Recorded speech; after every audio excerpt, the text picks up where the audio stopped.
அஸ்ஸலாமு அலைக்கும் வரஹ்மத்துல்லாஹி வபரகாத்துஹு. வெல்கம் டு இராஷ் இங்கிலீஷ் அகாடமி. புதிய ஒரு வீடியோவில் உங்கள் அனைவரையும் சந்திக்கின்றோம்.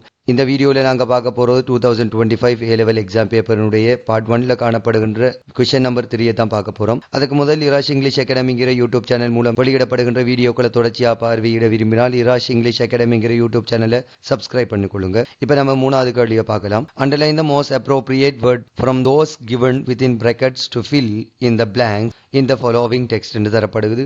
எனவே இங்கு ஒவ்வொரு பிராக்கெட்லையும் மூன்று சொற்கள் காட்டப்படுகிறது. எவ்வாறு இந்த விடையை அளிக்கலாம் என்பதை பற்றி பார்க்கலாம். A young boy was walking through a forest when he found a small injured bird lying under a tree.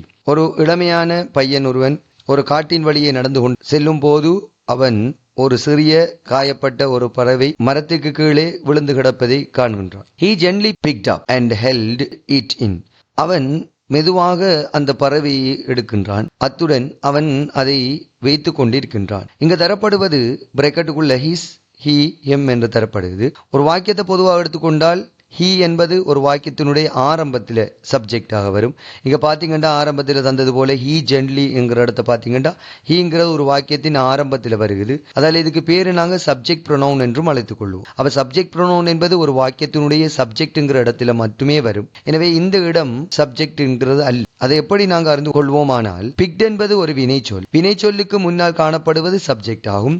வினைச்சொல்லுக்கு பின்னால் காணப்படுவது ஒப்ஜெக்ட் ஆகும். எனவே இந்த இடத்துல ஒப்ஜெக்ட் தான் காணப்படுது. எனவே இந்த இடத்துக்கு ஹி என்கிற சொல் வராது. அதே போல இங்க காணப்படுகின்ற சொல்ல பாத்தீங்கன்னா ஹேண்ட்ஸ்ங்கிறது ஒரு பெயர் சொல். அவை பெயர் சொல்லுக்கு முன்னால ஒரு பெயரடை வர வேண்டும். இந்த ஹிஸ் என்பது பொசசிவ் எஜெக்டிவ் என்று அழைப்போம். அவை இந்த இடத்துக்கு பொசசிவ் எஜெக்டிவான ஹிஸ் என்பது பொருத்தமாக காணப்படும்.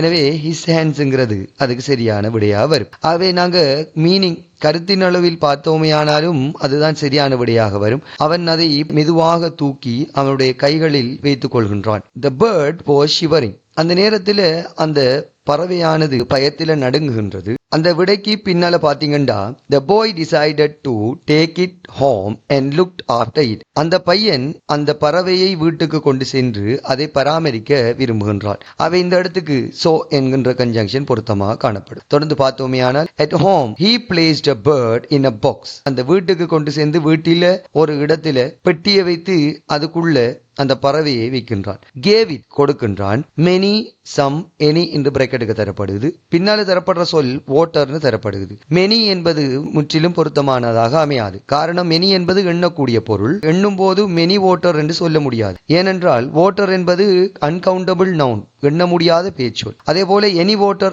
என்கின்றது நாங்க பயன்படுத்துவதில்லை. அதே போல இங்கு நாங்க some என்பதை பயன்படுத்திக் கொள்ள முடியும். ஏனென்றால் some என்பது கவுண்டபிள், அன்கவுண்டபிள் நவுன்களுக்கு பயன்படுத்தப்படுகின்ற ஒரு டிட்டர்மினராக காணப்படும். இந்த இடத்துக்கு விடையாக some water என்று வரும். His parents were surprised to see a bird. அவனுடைய பெற்றோர்களுக்கு அந்த பறவையை பார்க்கும் போது ஆச்சரியமாக காணப்பட்டது.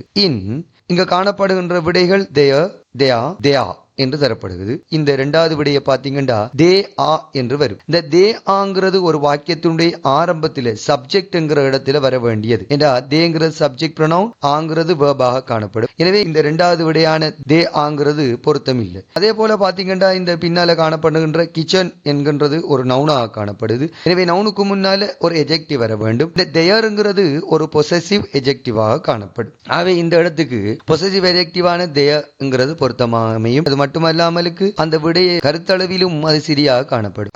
விடையானது there. His parents were surprised to see a bird in their kitchen, but they admired his kindness. அவருடைய சமையலறையில அந்த பறவைக்கு ஒரு பெட்டியை அவர்களுடைய மகன் ஏற்பாடு செய்திருந்தாலும் அவர்களுக்கு அது ஆச்சரியமாக இருந்தாலும் அவர்கள் அவனுடைய அந்த அன்பை கண்டு வியப்படைந்தார்கள். The boy took care of a bird every day. ஒவ்வொரு நாளும் அந்த பையன் அந்த பறவையை பராமரிக்க துவங்கினான். It was strong enough to fly again. ஆகவே அந்த பறவையானது மீண்டும் பறக்க முயலும் அளவுக்கு சக்தியை கொண்டு வரும் வரைக்கும் அவன் அதை பராமரிக்க தொடங்கினான். எனவே இந்த இடத்துக்கு வரைக்கும்ங்கிற சொல் வரும். எனவே தரப்பட்ட விடைகள்ல பிகாஸ் என்றால் ஏனென்றால் அது காரணத்தை குறிப்பிடுவதாக காணப்படும். அன்டில் என்பது வரை அல்லது வரைக்கும் என்று காணப்படுது. அதே போல ஆசிஃப் என்பது போலங்கிறது காணப்படுது. இந்த இடத்துக்கு பொருத்தமான விடையாக அன்டில் என்கின்றது வரும். தொடர்ந்து பார்த்தோமே ஆனால் on the day he released, ஒரு நாள் அவன் அந்த பறவையை விடுதலை செய்கின்றான். அந்த சந்தர்ப்பத்தில் he released என்று தரப்படுது. இந்த இடத்தை பார்த்தீங்கன்னு சொன்னா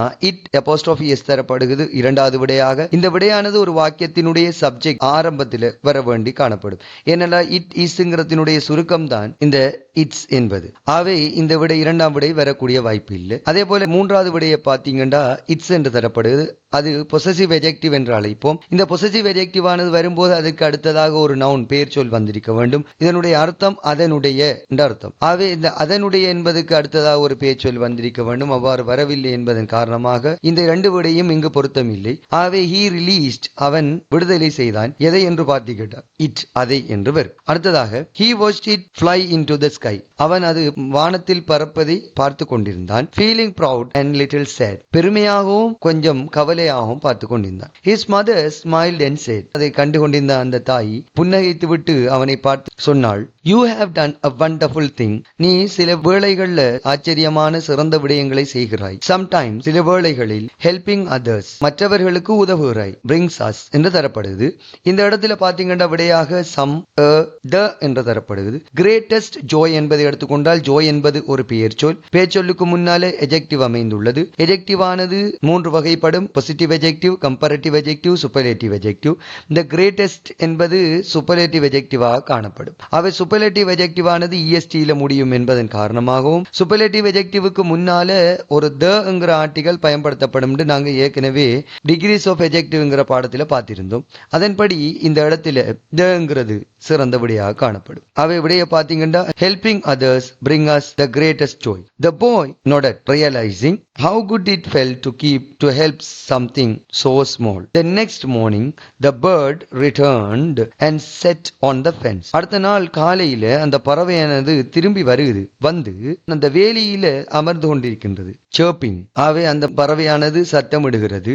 although pen as if to say thank you, நன்றியை கூறுவது போல சத்தமிடுகிறது. எனவே இந்த இடத்துக்கு as ifங்கிறது பொருத்தமான விடையாக அமையும். அது மட்டும் இல்லாமலுக்கு இந்த as if வருவதற்கான இன்னொரு காரணமாக although whenங்கிறது வரும்போது ஒரு முழுமையான வாக்கியம் சப்ஜெக்டோடு ஆரம்பிக்க வேண்டும். அது இங்க சப்ஜெக்டோடு ஒரு வாக்கியம் ஆரம்பிக்கப்படவில்லை. ப்ரொபோஷன் 2ங்கிறதோடு ஆரம்பிக்குது. அது மட்டுமல்லாமலுக்கு இந்த whenங்கிற ப்ரொபோஷன் வருமானால் வேர்புடனும் ஆரம்பிக்கலாம். அவ்வாறு ஆரம்பிக்கும் சந்தர்ப்பத்தில் அது verb ingஆகவும் காணப்பட வேண்டிய சந்தர்ப்பமும் காணப்படுது. அவ்வாறு இரண்டுமே வரவில்லை என்பதன் காரணமாக as ifங்கிறது கிராமர் ரீதியில வரும். அதே போல தொடர்ந்து பாத்தீங்கன்னா அடுத்ததாக it was one of those, this, that. இங்க காணப்படுகின்ற those, this, thatங்கிற மூன்றுமே டெமான்ஸ்ட்ரேட்டிவ் ப்ரொனவுன் சுட்டி காட்டக்கூடிய இறுதி பேச்சொற்களாக காணப்படும். இந்த மூன்றிலும் those என்பது பன்மைக்கு பயன்படுத்தப்படும், this, that என்பது ஒருமைக்கு பயன்படுத்தப்படும். ஆகவே இந்த விடை எது சரிங்கிறத பார்க்கறதுக்கு நாங்க பின்னால காணப்படுகின்ற மொமெண்ட்ஸ்ங்கிற சொல்ல பார்ப்போம். மொமெண்ட்ஸ் என்பது பன்மையான பெயர் சொல். எனவே பன்மையான பெயர் சொல்லுக்கு முன்னால பன்மையான டெமான்ஸ்ட்ரேட்டிவ் ப்ரொனவுன் பயன்படுத்தப்பட வேண்டும். அதனால இந்த இடத்துக்கு தோஸ்ங்கிறது சரியான விடையாக காணப்படும். அவை விடையா பாத்தீங்கன்னா it was one of those moments the boy would never forget. அவன் கண்டுகொண்ட நிறைய தருணங்கள்ல இந்த தருணமானது அவனால் மறக்க முடியாத ஒரு தருணமாக காணப்படுகிறது. helping others no matter how small they are makes the world என்று தரப்படுது. ஆகவே பெட்டர் பிளேஸ்ங்கிற இந்த இடத்தை எடுத்துக்கொண்டீங்கன்னா நீங்க என்னங்கிறது பயன்படுத்த முடியாது கட்டாயமாக. ஏனென்றால் என்ன என்று ஆரம்பிக்கும் போது வவல் சவுண்ட் உள்ள லெட்டரோட ஆரம்பிக்க வேண்டும். அவ்வாறு இங்கு இல்லை. ஆகவே இங்க இடத்த த அல்லது பயன்படுத்தப்படும். தக்கும் என்ன வித்தியாசம் என்று சொல்லி பார்த்தீங்கன்னா தங்கிறது ஏற்கனவே பயன்படுத்தப்பட்ட ஒரு சொல் மீண்டும் பயன்படுத்தப்பட்டால் த பயன்படுத்தலாம், அல்லது ஒரு சொல்லானது உலகத்தில் ஒன்று காணப்படுமானால் த பயன்படுத்தப்படலாம். சூப்பர்லேட்டிவ் எஜெக்டிவ்களுக்கு த பயன்படுத்தப்படலாம். ஆகவே இங்கு அவ்வாறான மூன்று சந்தர்ப்பம் இல்லை என்பதன் காரணமாக என்கிற ஆர்டிகல் பயன்படுத்தப்படும். அவ்விடையாக என்பது வரும். A better place. அவ விடைய பார்த்தோமையானால் a young boy was walking through a forest when he found a small injured bird lying under a tree. He gently picked it up and held it in his hands. The bird was shivering, so the boy decided to take it home and looked after it. At home, he placed the bird in a box and gave it some water. His parents were surprised to see a bird in their kitchen, but they admired his kindness. The boy took care of the bird every day until it was strong enough to fly again. One day he released it. He watched it fly into the sky, feeling proud and a little sad. His mother smiled and said, "You have done wonderful thing. Sometimes helping others bring us the greatest joy." The boy nodded, realizing how good it felt to help something so small. The next morning, The bird returned and sat on the fence, chirping as if to say thank you. It was one of those moments the boy would never forget. Helping others, no matter how small they are, makes the world a better place. ஆகவே எவ்வாறு இந்த கேள்விக்கு விடை அளிக்கலாம் என்பதை பற்றி பார்த்தோம். அடுத்த வீடியோ ஆனது கொஸ்டின் நம்பர் 5 சம்பந்தப்பட்டதாக காணப்படும். தொடர்ந்தும் இணைந்திருங்கள். அடுத்த வீடியோவில் இன்ஷா அல்லாஹ் சந்திக்கலாம். அஸ்ஸலாமு அலைக்கும் வரஹ்மத்துல்லாஹி வபரகாத்துஹு.